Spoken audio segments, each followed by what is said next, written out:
With the recent report from B'Tselem, boldly titled Our Genocide, a Jerusalem-based human rights group joins the large body of opinion that Israel has committed genocide in Gaza.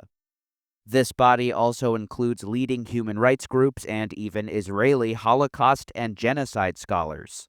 B'Tselem's report is valuable in that they are based in Israel and have an important familiarity with Hebrew language news outlets and statements from public officials. They cite many reports and statements from military commanders and give a summary of how the society they live in has descended into widespread dehumanizing rhetoric that has laid the foundation for genocidal incitement and genocide outright. The aim of Israel is no less than the destruction of all things that sustain life in Gaza. This video will be based on this report, and I'll additionally include some sources not included in the report. Indeed, the case can be made with Israeli reports and sources alone, but will also include reporting from Western outlets as well that are relevant to the genocide. Many of you are probably thinking, I've known it's a genocide since as early as October of 2023, with the incitement from Israeli ministers and the blockade, including food, medicine, and the bombing of water infrastructure.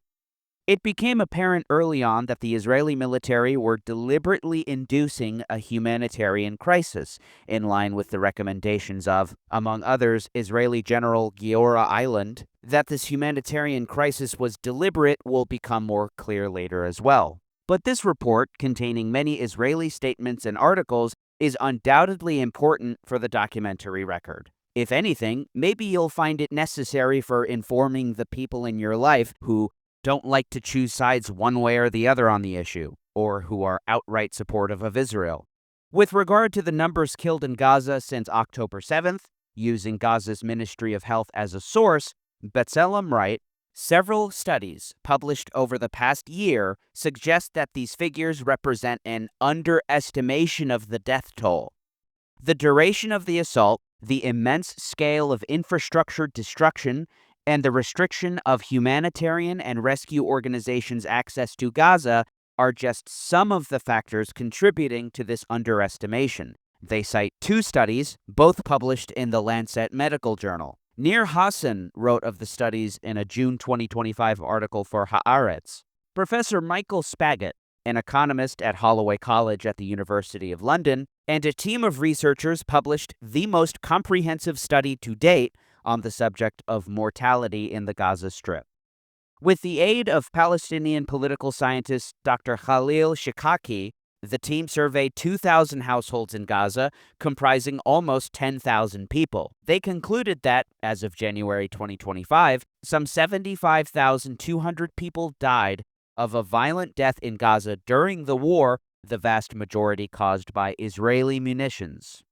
At that time, the health ministry in the Gaza Strip placed the number of those killed since the war's start at 45,660.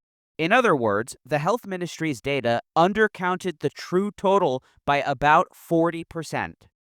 The study hasn't yet undergone peer review. It was published as a preprint, but its results are very similar to those of a study conducted by completely different methods and published last January by researchers from the London School of Hygiene and Tropical Medicine. That group also estimated the disparity between the health ministry data and the true figures to be about 40%. On that latter study, the New York Times reported, deaths from bombs and other traumatic injuries during the first 9 months of the war in Gaza may have been underestimated by more than 40%, according to a new analysis published in The Lancet.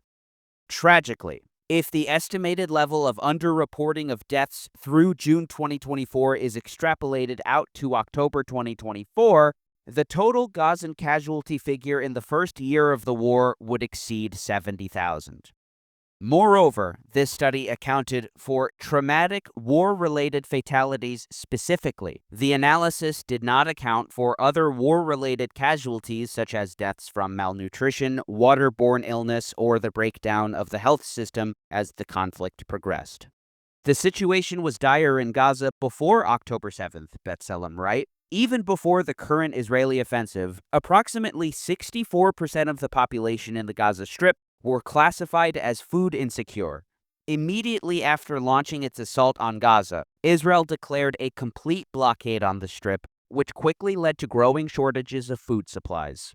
There's an obvious delay in the writing and publishing of the report, and news is always constant and changing. They provide grim data from the World Food Program from August of 2024. There's more recent data, however, from the World Food Program, including a short report containing graphics of food diversity. As of June 2025, Gazans were apparently relying largely on cereals and tubers and pulses. Notice the lack of meat and dairy, fruits, vegetables, and sugar. Food diversity has nearly vanished. Dairy products remain virtually absent. Protein-rich foods such as meat, poultry, and eggs have disappeared completely from household diets. They cite Israel's Office for the Coordination of Government Activities, known as COGAT. According to them, 248 aid trucks entered Gaza during the current month of June. Before October 7th, when more than 60% of the population was food insecure, there was an average of 500 trucks daily. Though the situation today is far different from pre-October 7th, of course, as a population of millions of people is in the throes of malnutrition and Gaza is largely destroyed. I'm reminded of when Dave Hardin was interviewed on Germany's DW. Hardin led the U.S. aid mission to the West Bank and Gaza for over a decade. This was in March of 2024. The Palestinians probably need 700 to 1,000 trucks a day. By restricting access of trucks to abysmal numbers, and even blocking their access completely, even for months at a time, Israel has blocked an astonishing amount of food precisely when Gazans desperately needed it to survive. They are now dying of starvation, reports, among others, Haaretz's editorial board. A common talking point that appears online goes something like this. Israel shouldn't be required at all to feed Gazans, as they are feeding the enemy. This was echoed by an Israeli security cabinet official, Chili Troper, in January of 2024. Nir Gontartz, reporting for Haaretz, asked, "Why doesn't Israel flood Gaza with food? After all, food can't be used as a weapon against you." Troper responded firstly with, "We are in a state of war with them." However, he acknowledges that our responsibility is to allow third parties to bring in humanitarian equipment for the benefit of the population. This should be self-evident, as Gaza has been surrounded on all sides by the Israeli military, including the Rafah border crossing with Egypt. Israel has the power, as they've shown on a number of occasions, to bring a complete halt of aid into the Strip. However, even if you allow third-party aid in, but so little that the population starves, that can still be interpreted, and has been, as a genocidal act. The International Criminal Tribunal for Rwanda has also concluded as much. The trial judgment for one Jean-Paul Akayezu, who was convicted of genocide, reads, "Contrary to popular belief, the crime of genocide does not imply the actual extermination of a group in its entirety, but acts mentioned in the Genocide Convention committed with the specific intent to destroy, in whole or in part, a national, ethnical, racial, or religious group."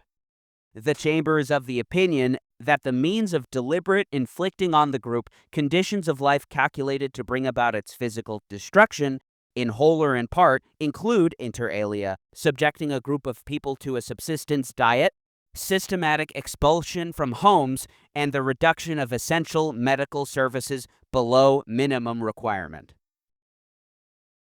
These were specific pieces of medical equipment that seemed to have been systematically disabled. And I had a hard time trying to think of a way that this would be addressing a military threat. Because this is equipment that's just used to take care of patients and nothing more. You can't weaponize a dialysis machine. Certainly, one can reasonably conclude that Gazans are being subjected to a subsistence diet, and not only through restricting aid trucks, but by targeting the means to produce food. This blueprint was articulated by, notably, General Giora Island, who called not only for stopping the flow of electricity, diesel, and water to Gaza, but gradually attacking targets that provide these essential needs. This was promptly carried out, writes B'Tselem. In addition to blocking incoming aid, Israel has systematically destroyed much of the infrastructure that enables local food production in Gaza. For example, in November 2023, Israel bombed the only operating wheat mill in the entire strip. Staggeringly, by December 2024, 95% of cattle and more than half of sheep and goat flocks in Gaza had been destroyed. The report they cited from the UN's Office for Coordinating Humanitarian Affairs gives alarming figures, including only 43% of sheep remain, just 37% of goats, and a paltry 1% of birds. Israel's offensive has also almost obliterated the fishing industry, long a critical source of food security for Gaza's residents. Similarly, vast damage has been inflicted on agricultural lands. As of March 2025, according to the UN's Food and Agriculture Organization, some 80% of total cropland area is damaged, and some 77% is in the IDF-designated no-go areas. As a result, just 4.6% of cropland area in the Gaza Strip is available for cultivation. More than 95% of cropland in Gaza is either damaged or is restricted. Before October 2023, 20 to 30% of the food consumed in Gaza was produced locally. The Israeli offensive has not only decimated existing sources of food in the Strip, but also inflicted severe long-term damage that will impair the population's ability to produce food in the future.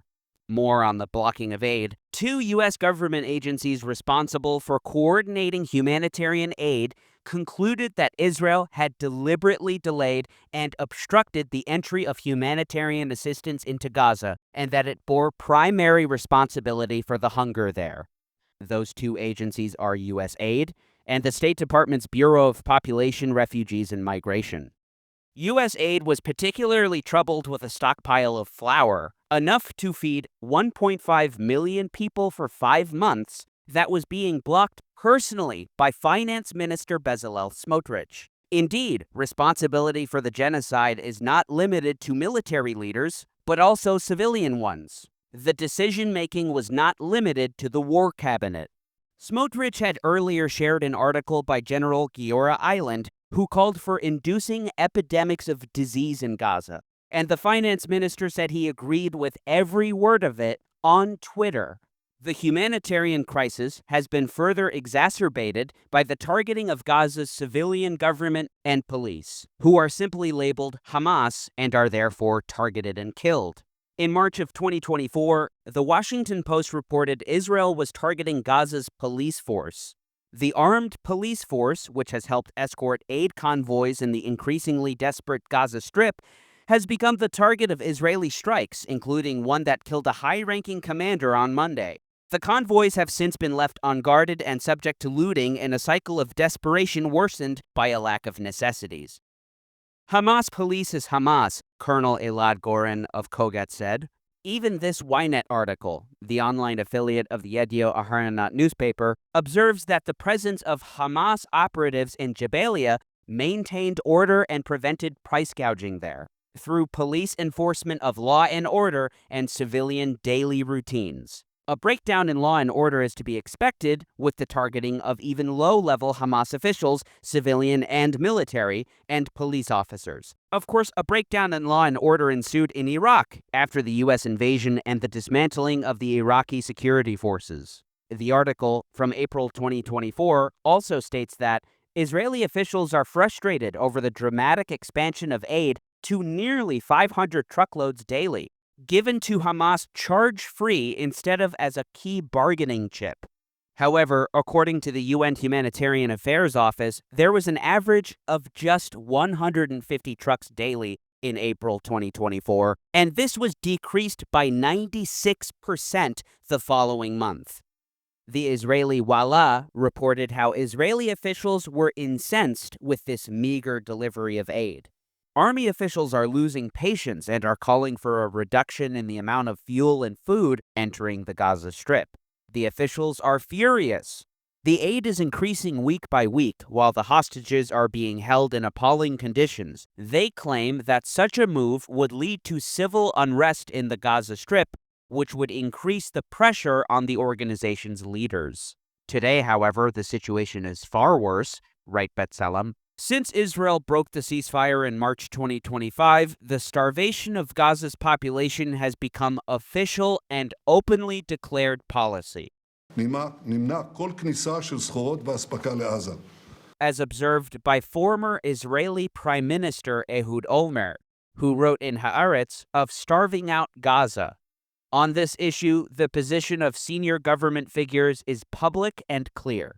Yes, we've been denying Gazans food, medicine, and basic living needs as part of an explicit policy.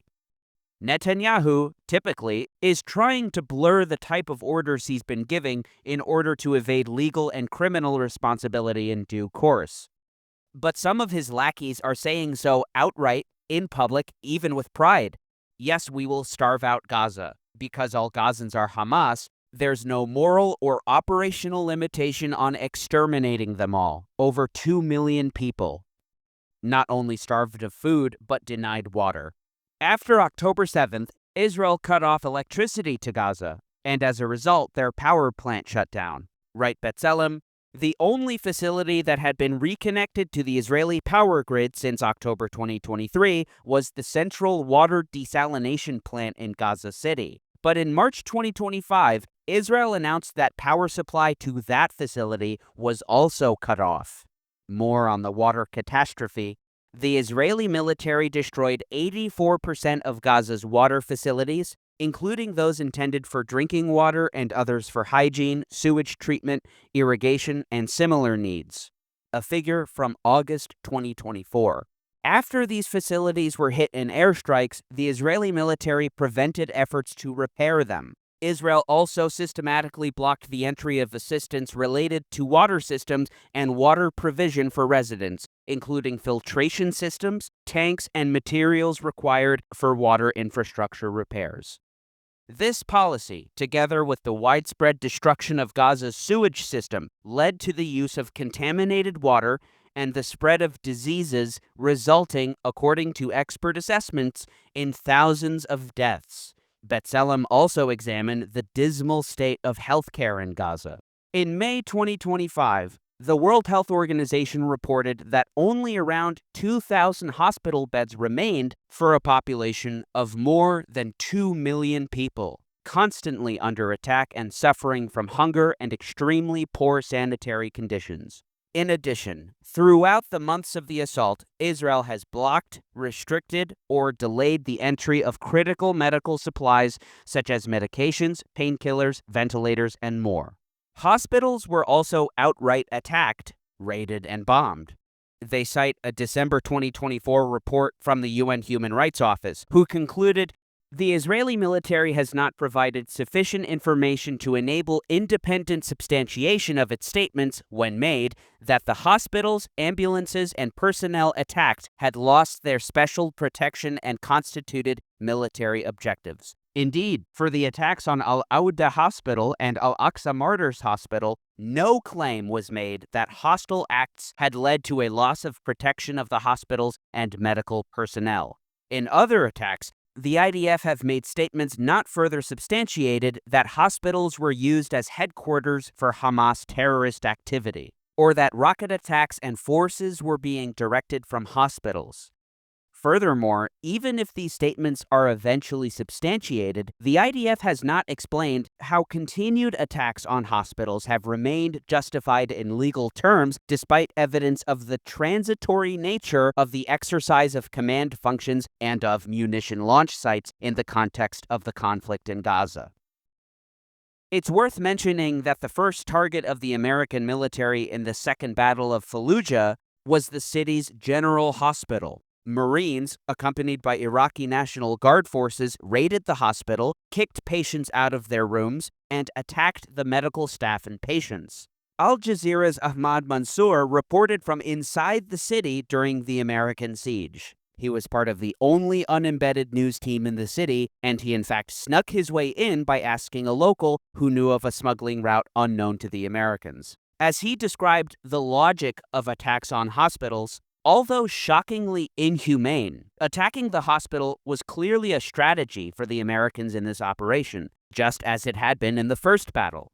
Hospitals are the main source of information on casualty counts and victims. The troops needed to show the Fallujah doctors early in the battle what would happen to them if the information they released did not please U.S. forces. The New York Times reported at the time, the hospital was selected as an early target because the American military believed that it was the source of rumors about heavy casualties. A senior American officer said, "It's a center of propaganda."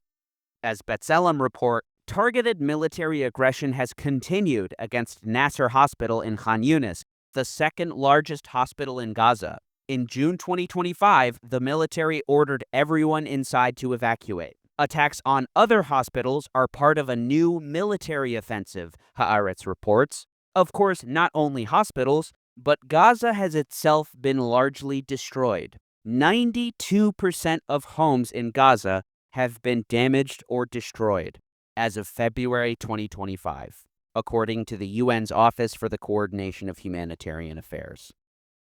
Further, according to OCHA, by May 2025, 69% of all structures had been damaged or destroyed. Entire cities have been destroyed outright. In June 2025, Haaretz reported, Rafah is gone, razed to the ground, and it's not the only city wiped out by the Israeli army. Indeed, on the eve of the war, the Rafah metropolitan area in Gaza had a population of 275,000. Jabalia had 65,000 residents. Beit Lahia had 108,000. Today, these cities are little more than ruins. The scale of destruction wrought by Israel stands out even among the most extreme wartime cases in modern history. The BBC has reported on the destruction of civilian buildings in July 2025, saying, entire towns and suburbs, once home to tens of thousands of people, were leveled in the past few weeks. This is part of central Rafah on the 29th of March. You can already see that there are areas that have been destroyed here. And this is from the 4th of July. And you can see that almost every building has been razed to the ground in a period of just over 3 months. This destruction has been celebrated by the Prime Minister. The Jerusalem Post quoted him as saying, "We are destroying more and more homes. They have nowhere to return to. The only inevitable outcome will be the desire of Gazans to emigrate outside of the Gaza Strip." As to the numbers killed, B'Tselem writes, Israeli media outlets, often without a hint of criticism, amplified the government's and the military's propaganda regarding the supposedly moral and lawful conduct of the fighting, and the allegedly low rate of civilian casualties compared to other armed conflicts. Further, when death tolls were mentioned, they were usually based on information provided by the Israeli military, which systematically categorizes most Palestinian casualties as terrorists. For example, on March 18, 2025, the day Israel broke the ceasefire agreement with Hamas and killed 404 Palestinians, mostly women and children, Channel 12 News reported around 400 militants killed. In the eyes of Israeli leaders, and indeed Israelis generally apparently, there is a low number of civilians being killed in Gaza because, in their view, there are hardly any civilians in Gaza. Evidence of how dehumanization and incitement have tangibly shaped military conduct can be found in the words of numerous commanders, including the most senior among them, and in soldier statements in the field. Brigadier General Yehuda Vach, commander of Division 252 operating in the Netzarim corridor, turned the notion that there are no innocents in Gaza into an operational doctrine. Under his command, the corridor was designated a vast kill zone, and anybody crossing into it, including children, were shot. Civilians killed in this area were systematically classified as terrorists. As to Israelis generally, surveys found a majority of the Israeli public agreed with the statement, "There are no innocents in Gaza," apparently 64%. A consequence of military conscription and the idolization of the military in Israeli society. B'Tselem writes, the elevated status of the Israeli military and the framing of the Palestinian collective as a security threat, together with years of dehumanization, have over time formed a clear hierarchy in which the lives of Israeli soldiers are above the lives of Palestinian civilians. This prioritization is evident in the military's long-standing policies regarding various combat scenarios, such as the use of civilians as human shields, permissive open-fire regulations that exceed the limits of international law, and widespread, imprecise bombing of civilian areas to protect soldiers on the ground. If the standards applied to Jean-Paul Akayesu, convicted of the crime of genocide by an international tribunal, were applied to Israeli leaders, it's more than obvious that Israeli leaders are guilty of committing genocide. Aside from deliberately killing tens of thousands, possibly even over 100,000 people, which is itself possibly a conservative estimate, there is also the infliction of conditions calculated to bring about physical destruction.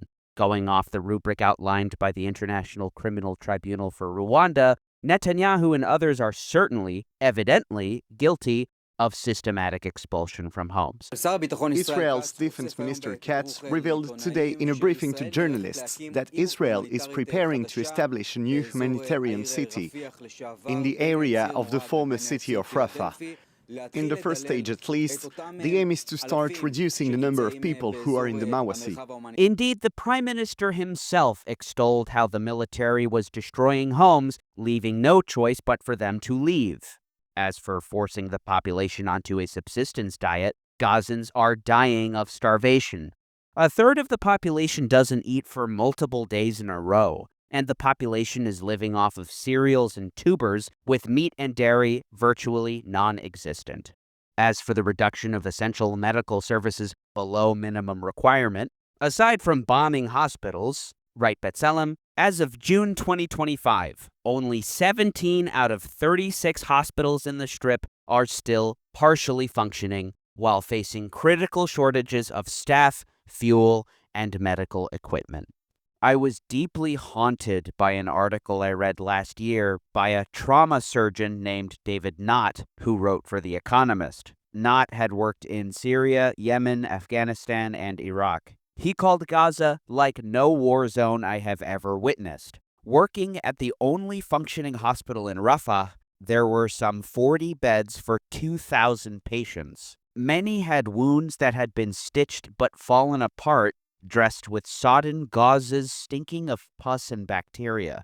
All were malnourished, further weakening their immunity and the normal healing process. As for medicine, all pharmacies had closed down and there were no drugs. As a result, there was no access to daily medications for people with chronic illnesses, such as diabetes, and those with cardiological, renal, oncological, and hematological diseases. Some children could not breathe owing to the effects of simple chest infections that had progressed and turned their lungs into pools of pus. For the first time in my life, I found myself clinically diagnosing this awful condition, something you would read about in a medical book in the 19th century, in young children. Next to one 6-year-old, I found half a liter of pus in the drain bottle.